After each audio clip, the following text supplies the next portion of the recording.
Assalamu alaikum students, this is Advocate Samra Irshad and you are watching Gist of Law. So welcome back to this channel और अगर आप हमारे channel पे नए हैं तो प्लीज़ हमारे चैनल को सब्सक्राइब करें ताकि आपको लॉ से रिलेटेड तमाम जो लेक्चर वीडियोस हैं वो टाइमली मिलती रहें और साथ ही साथ जो लॉ से रिलेटेड तमाम अपडेट्स हैं वो भी आपको मिलती रहें। स्टार्ट करते हैं हमारा आज का लेक्चर। और पहले मैं आपको बताती चलूं कि प्रीवियस लेक्चर में जो हमने अपने लॉ गैट का सिलेबस जो था हमने सीपीसी का कवर करना स्टार्ट किया है और प्रीवियस लेक्चर में हमने अपने सेक्शंस किए 15 to 20। आज के हमारे जो लेक्चर में हम अपने सेक्शंस करेंगे, जो हमारे रिमेनिंग सेक्शंस रहते हैं सीपीसी के वो हम करेंगे। और स्टार्ट करते हैं हमारा आज का लेक्चर। और सबसे पहले जो हमारा सेक्शन है वो है सेक्शन 47 हमारा सीपीसी का। अब सेक्शन 47 क्या बता रहा है? Questions to be determined by court executing decree. अच्छा, सेक्शन को स्टार्ट करने से पहले मैं थोड़ा सा आपको बताती चलूं कि जो आज हमने सेक्शंस पढ़ने हैं ये बहुत बहुत इम्पोर्टेंट हैं आपके लॉ गैट के हवाले से। और इसमें जो इम्पोर्टेंट एमसीक्यूज जो हैं वो हर बार आते हैं, ठीक है, हर साल आते हैं इन सेक्शंस में से। तो इसलिए आपने इन सेक्शंस को जो है वो ध्यान से गौर से सुनना है और जो इनके आपके कॉन्सेप्ट्स हैं वो आपने अपने अच्छे से क्लियर करने हैं। और स्क्रीन पे जो आपको हाईलाइटेड जो हैं वो एमसीक्यूज नज़र आ रहे हैं उनको आपने जो है वो गौर से याद करना है और समझ के, ठीक है। तो स्टार्ट करते हैं हमारा आज का लेक्चर जो है सेक्शन 47 से। सेक्शन 47 है हमारा questions to be determined by court executing decree. अब सेक्शन 47 क्या है बता रहा है हमें सीपीसी का कि जब एक सूट जो है उसमें डिक्री पास हो गई है, ठीक है, दो पार्टीज ने एक सूट इंस्टीट्यूट किया, ठीक है, उसकी प्रोसीडिंग्स जो थी वो चली सिविल कोर्ट में और उसके बाद तमाम प्रोसीडिंग्स के बाद जो है उस सूट में जो है वो फैसला हो गया, ठीक है, वो सूट जो है वो डिक्री हो गया। और उसके बाद जो है अगर कोई क्वेश्चन अराइज होता है बिटवीन द पार्टीज तो देन उसका आगे का क्या प्रोसीजर है ये हमें बता रहा है हमारा सेक्शन 47 सीपीसी का।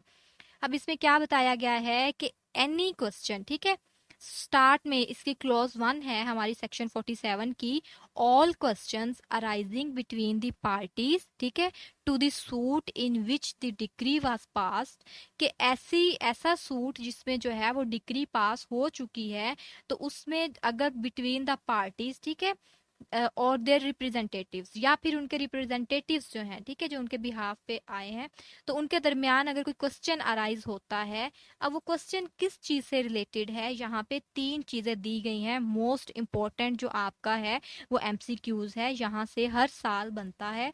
तो इन चीजों को आपने जो है वो गौर से सुनना है और ध्यान से आपने जो है वो याद करना है। अब वो 3 चीजें कौन सी दी गई हैं कि एग्जीक्यूशन, डिस्चार्ज और सेटिस्फेक्शन ऑफ डिक्री। ये 3 चीजें यहाँ पे हमारी दी गई हैं कि all questions arising between parties to the suit in which the decree was passed relating to the execution, discharge और सेटिस्फेक्शन ऑफ द डिक्री।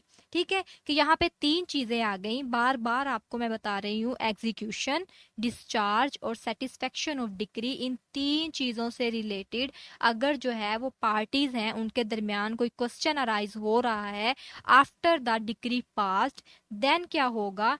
तो आगे बताया गया है शैल बी, मैंडेटरी क्लॉज है, shall be determined by the court executing the decree. तो इन तमाम चीजों का जो सॉल्यूशन है, जो हल है, वो कौन निकालेगा? वो एग्जीक्यूटिंग कोर्ट निकालेगी, ठीक है, वो कोर्ट जिसने जो है वो डिक्री पास की है या फिर जो है वो उसको एग्जीक्यूट कर रही है, ठीक है, वो इन तमाम क्वेश्चंस को जो है वो उनका सॉल्यूशन निकाल के इनको डिटरमाइन करेगी। अब आगे इसके बारे में क्या बताया गया है कि इन चीजों से रिलेटेड आपने जो है सेपरेट सूट जो है वो फाइल नहीं करना, ठीक है। फॉर एग्जाम्पल जो डिक्री है वो पास हो गई और पार्टीज के दरमियान कोई क्वेश्चन अराइज हुआ किन चीज़ों के लिए? वो 3 चीज़ें जो मैंने आपको बताई हैं, एग्जीक्यूशन, डिस्चार्ज और सेटिस्फेक्शन ऑफ डिक्री। इन 3 चीज़ों से रिलेटेड कोई क्वेश्चन अराइज हुआ है तो कोर्ट क्या करेगी? वो कोर्ट जिसने डिक्री पास की है या फिर जो उसको एग्जीक्यूट कर रही है वो उनको डिटरमाइन करेगी, और पार्टीज जो हैं वो इस चीज़ के लिए जो है वो सेपरेट सूट, ठीक है, अलग से जाके जो नए सिरे से जो है वो सूट जो है वो फाइल नहीं करने लग जाएंगे। सेपरेट सूट जो है वो इंस्टीट्यूट नहीं किया जाएगा, बल्कि कोर्ट क्या करेगी? वो इस चीज को यहीं पे जो है वो एग्जीक्यूट करवाएगी। ठीक है, तो इन चीजों को जो है वो आपने ध्यान से याद रखना है, जो 3 चीजें मैंने आपको बताई हैं। लॉग एट में पिछली दफा भी ये एमसीक्यूज आया है कि जी जो चीजें हैं, ठीक है, फॉर एग्जांपल अगर एग्जीक्यूशन है या फिर डिस्चार्ज है या फिर सेटिस्फेक्शन ऑफ डिक्री है, इन 3 चीजों से रिलेटेड जो है वो अगर कोई इशू है, कोई क्वेश्चन अराइज हुआ है, तो उसको जो है वो डिटरमाइन कौन करेगा, रिजोल्व कौन करेगा? तो वो करेगी आपकी एग्जीक्यूटिंग कोर्ट। इस चीज को आपने याद रखना है। अब इस चीज को हम एक एग्जाम्पल से समझते हैं कि फॉर एग्जाम्पल अदालत ने जो है हुक्म सुनाया या फिर जो है वो डिक्री पास की किसी भी सूट में जिसमें जो था वो ऑनरशिप का मसला था किसी जमीन की, ठीक है, तो उसमें जो है वो कोर्ट ने डिक्री पास कर दी। इसके बाद वो पार्टी आए और कहे कि जी डिक्री तो पास हो गई है, लेकिन जमीन जो है वो मुझे अभी तक जो है वो नहीं मिली। इसका क्या मतलब है? डिक्री तो पास हो गई है लेकिन उस फैसले की एग्जीक्यूशन जो है वो अभी तक नहीं हुई। तो इसके बाद क्या किया जाएगा? ऐसे मामलात से जो है वो सेक्शन 47 डील करता है, ठीक है। तो इन इन सूरत हाल में कोर्ट क्या करेगी? वही कोर्ट जो है वो एग्जीक्यूट करवाएगी, ठीक है। एग्जीक्यूटिंग जो कोर्ट, मैं आपको वर्ड बोल रही हूँ बार बार, वो एग्जीक्यूटिंग कोर्ट जो है वो दोबारा फिर से जो उसने डिग्री पास की थी वो उसके लिए जो है वो अपना दोबारा से जो है फैसला करेगी कि जी मैंने डिग्री पास की थी तो उस चीज की जो है एग्जीक्यूशन की जाए। अब ये तो हो गया हमारा क्लोज 1। इसके बाद हमारा क्लोज 2 आ गया। उसमें क्या बताया गया है मैं आपको थोड़ा सा पढ़ दूं।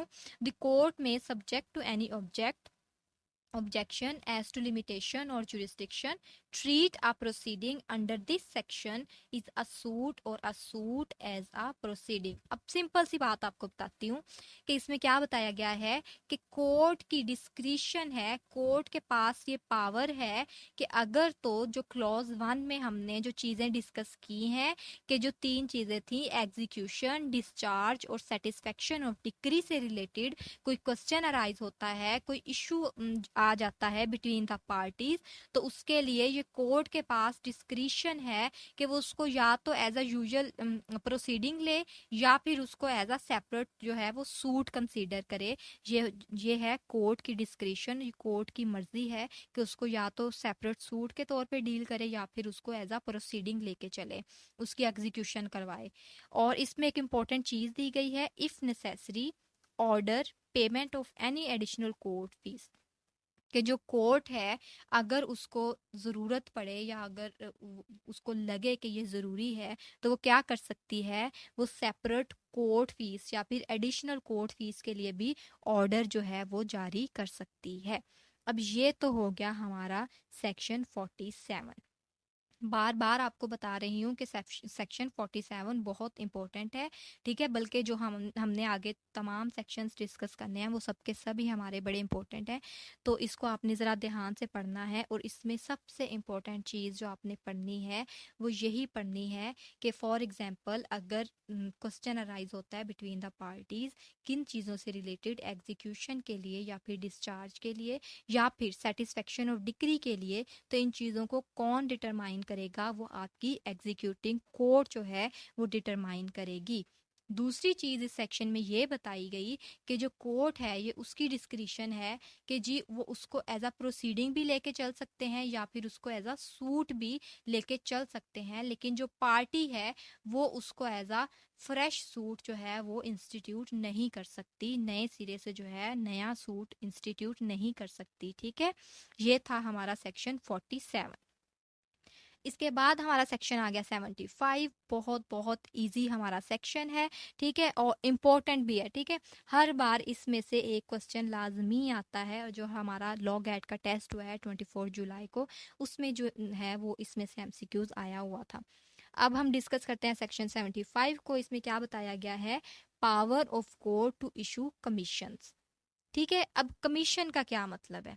कमीशन इसमें बताया गया है कि कोई भी लोकल कमीशन। अब इसका क्या मतलब है कि कोर्ट जो है वो कमीशन बुला सकती है कैसे मामलात में, ऐसे मामलात में जिसमें कोर्ट मतलब हर जगह पे तो अब कोर्ट नहीं ना जा सकती, तो उन चीज़ों के लिए कुछ चंद चीज़ें यहाँ पे दी गई हैं, 4 सिचुएशंस दी गई हैं, 4 ऐसी चीज़ें दी गई हैं कि जिनमें कोर्ट के पास ये पावर है कि जी वो कमीशन बुला सकती है या किसी भी पर्सन को हायर कर सकती है कि जी आप फलां जगह पे जाएं, वहाँ जाके इन्वेस्टिगेशन करें, या फिर उसे किसी भी काम के लिए जो है वो भेज सकती है। अब वो कौन से काम है, वो कौन सी चीज़ें हैं, वो 4 चीज़ें यहाँ पे दी गई हैं, वो हम पढ़ते हैं।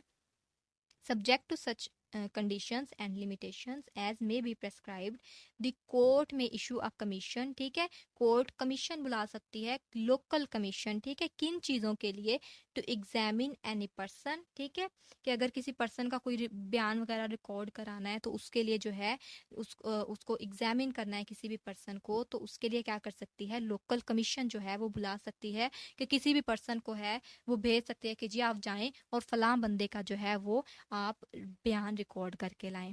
इसके बाद बताया गया है to make a local investigation, कि फॉर एग्जांपल एक पर्सन है जिसके खिलाफ कोई ऐसा मतलब केस वगैरह प्रोसीडिंग चल रही है और वो पर्सन जेल में है, देन कोर्ट क्या करेगी? लोकल कमीशन बुलाएगी किसी पर्सन को, ठीक है, भेजेगी जेल में कि जी फलां बंदा है, उसके पास जाएं और जाके आप जो है इन्वेस्टिगेशन करें। ठीक है, to make a local investigation, ये चीज़ आपने याद रखनी है। इसके बाद जो सी पार्ट है उसमें दिया गया है टू एग्जामिन और एडजस्ट अकाउंट्स। ठीक है, फॉर एग्जांपल अगर कोर्ट ने जो है वो अकाउंट्स की डिटेल्स लेनी है, ठीक है, तो उन चीज़ों के लिए भी कोर्ट जो है वो कमीशन बुला सकती है, भेज सकती है कि जी आप जो है वो अकाउंट्स की एडजस्टमेंट या फिर उनको एग्जामिन करके आए। ठीक है, इसके बाद जो लास्ट चीज़ दी गई है वो है टू मेक पार्टीशन। अच्छा, अब पार्टीशन पे जो है वो बहुत से मसला मसाइल होते हैं। ठीक है, ज़मीनों के मसला मसाइल में कि जी इसको ज़्यादा हिस्सा आ गया, इसको कम आ गया, पार्टीज अपने दरमियान में, ठीक है, उनके बड़े मसले होते हैं। तो उन चीज़ों को सॉल्व आउट करने के लिए कोर्ट क्या करती है? कमीशन बुलाती है कि जी आप जाके जो है वो पार्टीशन करें। अब पार्टीशन क्या होती है? पार्टीशन जो हिस्सेदारी होती है, ठीक है, जिसको हम पंजाबी में वंड डालना कहते हैं या फिर जो है वो तकसीम करना कहते हैं, हिस्से बांटना कहते हैं। ठीक है, तो पार्टीशन के लिए भी जो है वो कोर्ट क्या कर सकती है? वो कमीशन बुला सकती है।